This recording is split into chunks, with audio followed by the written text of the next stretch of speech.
रामनवमीच्या मिरवणुकीला पोलिसांचा तगडा बंदोबस्त।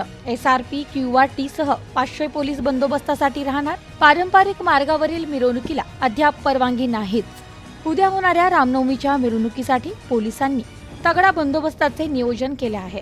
हिंदुत्ववादी संघटनेने पारंपरिक मार्गावरून मिरवणूक काढण्याची भूमिका घेतल्याने पोलिसांनी राज्य राखीव पोलीस मिरवणूक मार्गावरील प्रत्येक चौकात CCTV कॅमेरे, ड्रोन कॅमेऱ्यांसह मोठा बंदोबस्त ठेवलाय। रामनवमीच्या मिरवणुकीसाठी सकल हिंदुत्ववादी संघटनेच्या कार्यकर्त्यांनी जय्यत तयारी केली असून पारंपरिक मार्गावरील मिरवणूक वादग्रस्त ठरली असून पोलिसांनी अद्याप या मार्गावरून मिरवणुकीला पोलिसांनी परवानगी दिली नाहीये।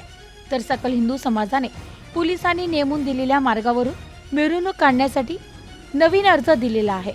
मात्र सकल हिंदू समाजाने काढलेल्या मिरवणुकीसाठी पूर्णतः बंदोबस्ताचे नियोजन केले आहे। दरम्यान राडा होणार, पोरं ऐकणार नाही अशांचे सोशल मीडियावर व्हिडिओ व्हायरल होत असल्याने पोलिसांसाठीही बंदोबस्ताचे एक आव्हान राहणार आहे, हे मात्र निश्चित।